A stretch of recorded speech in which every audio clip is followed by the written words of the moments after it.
Aquí comienza Red Más Noticias. Hola, buenas noches. Gracias por acompañarnos en esta emisión de fin de semana. La Fiscalía reveló el hallazgo de 3 cuerpos que al parecer podrían ser de los menores que desaparecieron hace 2 años en el norte de Bogotá. Además, se logró la captura de 3 hombres y una mujer. Después de 23 meses de la extraña desaparición de 3 adolescentes en el norte de Bogotá, al parecer sus familias habrían encontrado algo de tranquilidad después de la noticia que les dio la Fiscalía en las últimas horas sobre el hallazgo de 3 cuerpos en una zona de los cerros nororientales de Bogotá. Nos dicen que sí, que encontraron restos óseos de 3 personas, sí, que al parecer eran los muchachos, encontraron prendas. Desde el 22 de febrero del 2017, sus familias se dieron a la tarea de recolectar pruebas que dieran con el paradero de sus hijos. Este video, donde ellos iban en una camioneta roja mientras hacían acarreos, es la última prueba que quedó de su supervivencia. Recuerdo a mi hermano como un hombre capaz de cualquier cosa. Y sé que con 14 años, pues, por lo menos nos recordó como lo mejor que pudo haber tenido. Las familias de los 3 menores de edad pidieron justicia.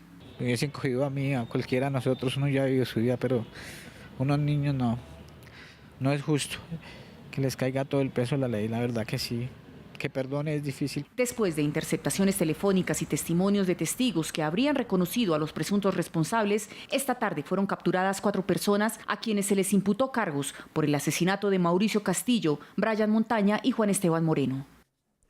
Un nuevo episodio se generó por cuenta de lo dicho por el embajador Ordóñez respecto a los migrantes venezolanos. El presidente Iván Duque, al igual que lo hizo el canciller Carlos Holmes, contradijo esta tesis. Una segunda rectificación por parte del presidente Iván Duque fue la que se le hizo al embajador de Colombia ante la OEA, Alejandro Ordóñez.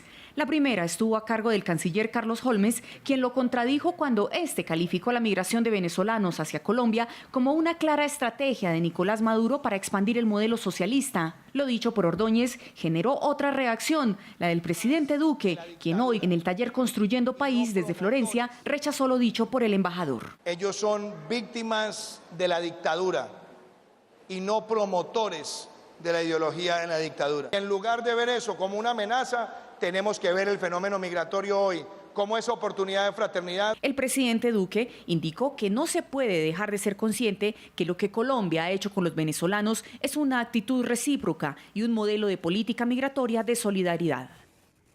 Y el presidente de Colombia, Iván Duque, tiene 5 días para responderle al Tribunal Administrativo de Cundinamarca por qué no envió a la ONU los acuerdos logrados entre el gobierno y el ELN.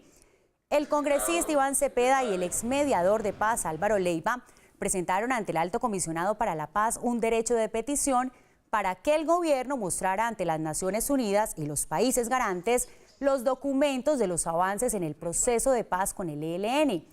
Al no cumplirse, el Tribunal de Cundinamarca falló una tutela a favor de los demandantes y ahora el mandatario deberá responder. Decomisos de droga en las carreteras del país, el hallazgo de una caleta de cocaína en la costa Caribe y enfrentamientos entre el ejército y disidencias de las FARC hacen parte de los operativos de las autoridades durante este fin de semana. 4 toneladas decomisadas dejaron los operativos de la Policía de Tránsito y Transporte en las carreteras de los departamentos de Valle, Antioquia, Cundinamarca y Caldas. Los estupefacientes fueron encontrados en vehículos de servicio público, transporte de carga y carros particulares. En una de las cargas, la marihuana pretendía ser camuflada en 16 armarios. Ha logrado incautar 52 toneladas, lo que equivale a un 70% más respecto al año inmediatamente anterior. En medio de combates entre el ejército y disidentes de las FARC en el municipio de Tame, murieron 3 personas, luego de que las tropas de la 18ª Brigada realizaran patrullajes de seguridad vial y fueran recibidas con disparos de los presuntos delincuentes. Los fallecidos fueron identificados como alias Diomedes, alias Pechuga y alias Coco, quienes al parecer se encargaban de la coordinación de homicidios y extorsiones. Se presentan 3 muertes en desarrollo de operaciones militares con su respectivo armamento, sus granadas de mano, 2 motocicletas. En Santa Marta, la policía de antinarcóticos sorprendió a 2 ciudadanos y un extranjero, quienes habían ocultado en una caleta subterránea 6 paquetes de cocaína y 2 armas de fuego tipo escopeta que pretendían ser distribuidas en 12.500 nuevas dosis en playas de la costa Caribe, avaluadas en 30 millones de pesos. Por no tener una orden de allanamiento, un juez de la República declaró ilegal la captura de dos hermanos que, según la policía, asfixiaron a un hombre en su propia casa. Estos dos hombres, que al parecer asesinaron a otro al interior de una vivienda en Ciudad Bolívar, quedaron en libertad. El juez argumentó que su captura fue ilegal, según confirmaron fuentes de la Fiscalía a Red Más Noticias. Los hermanos fueron detenidos el pasado 1 de mayo por uniformados de la policía, quienes ingresaron hasta su vivienda atendiendo el llamado de una ciudadana que aseguró oír gritos extraños. La puerta está abierta, entra el cuadrante a la residencia y hay dos sujetos. Los ven actitud sospechosa, verifican el interior de la residencia y se dan cuenta que hay una persona que había sido asfixiada. Y aunque parezca insólito, expertos señalan que el juez actuó en derecho. El juez tomó la decisión basándose en los requisitos que tiene que tener una orden de allanamiento y registro, y no son otros que una orden previa de un fiscal que avale dicho acto de investigación. Cuando en el caso concreto no se tiene esta orden y no se encuentra en uno de los casos excepcionales en que esta orden no es necesaria, por ejemplo, en los casos de flagrancia, se debe declarar ilegal la captura. Los dos jóvenes, que tienen antecedentes por hurto, pretendían arrojar el cadáver en zona boscosa, según informó la policía. Con 2 accidentes termina la jornada de este sábado. El más reciente se presentó en la vía Bogotá-Villeta y el segundo en la vía que conduce de Jamundí a Cali.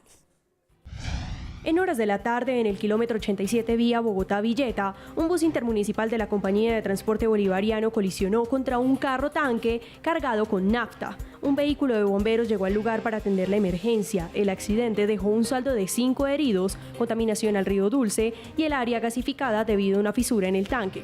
Con cierre en la vía, se espera sea atendida la contingencia ambiental. En la vía Jamundí-Cali, un conductor imprudente se atravesó en el carril por el que transitaba un furgón que, al tratar de esquivarlo, se llevó por delante a otros 2 carros particulares y golpeó a una buseta del transporte público. El accidente dejó 4 heridos, ninguno de gravedad, que desistieron de ser atendidos en centros médicos. Las autoridades buscan al conductor imprudente que, tras el accidente, emprendió la huida.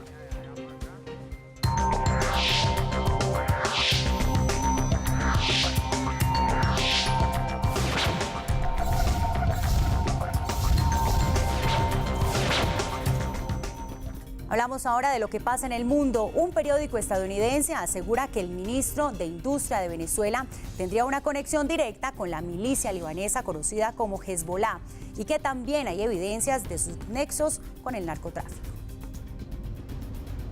Times, a través de una de sus recientes editoriales titulada Los documentos secretos de Venezuela sobre el ministro Tarek El Aissami, da cuenta del rol que este tendría con la entrada a su país de miembros de la milicia libanesa Hezbollah.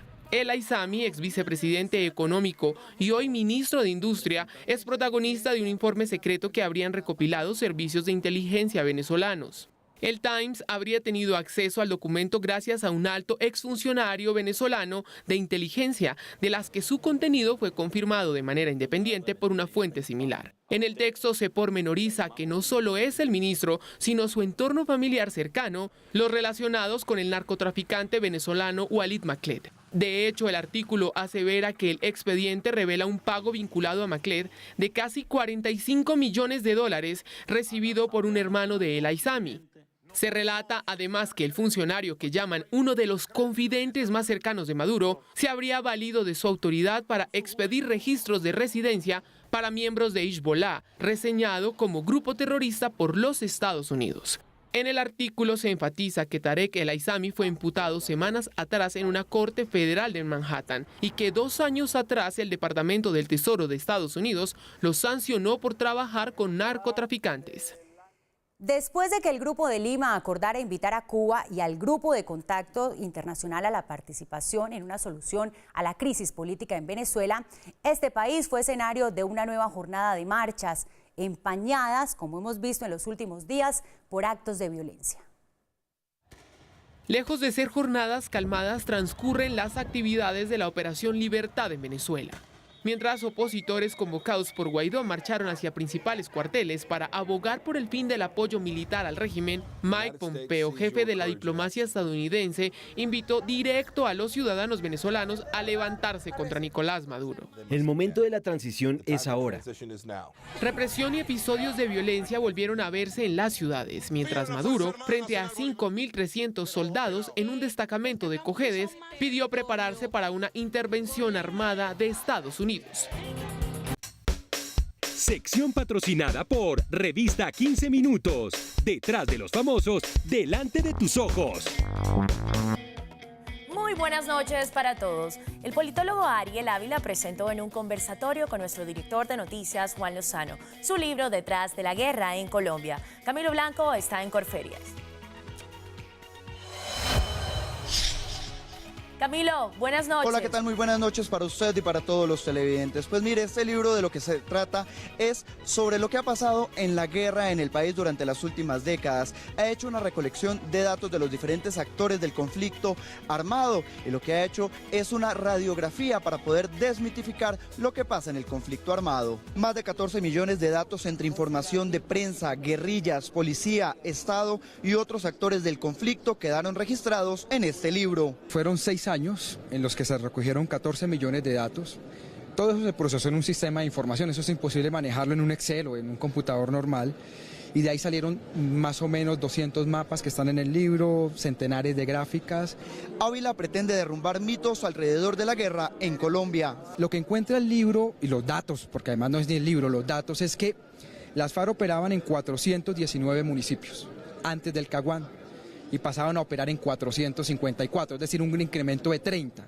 El escritor de Detrás de la guerra en Colombia señala que el país ha vivido distintas guerras. Colombia hubo una multiplicidad de guerras, no fue un solo conflicto armado, no fue una sola dinámica.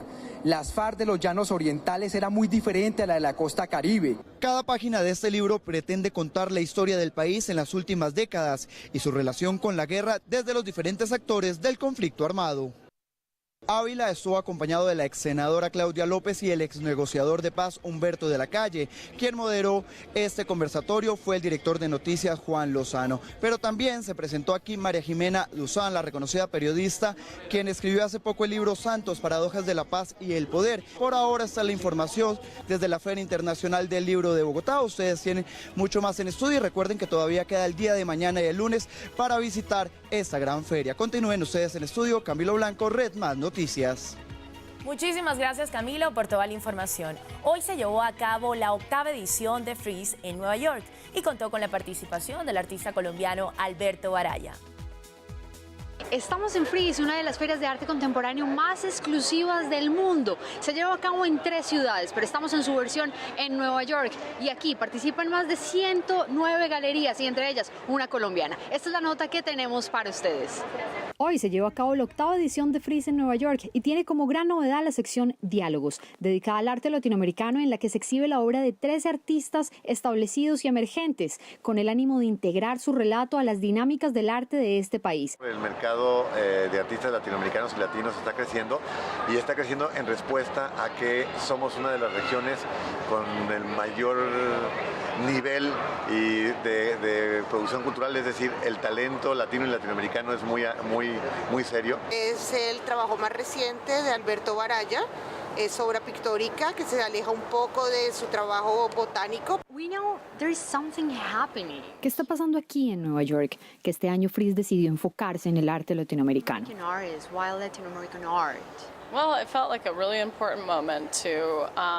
Resultó ser un momento muy importante para poder reunir a las personas y que pudieran participar en este diálogo a través de las fronteras, cuando el discurso de la actual administración habla sobre construir un muro entre nosotros y México. Y mañana es el último día para que los asistentes disfruten de la 9ª edición de Freeze. Y así termina Red Más Noticias fin de semana. Los dejamos a continuación con Amparito Castilla en Hashtag.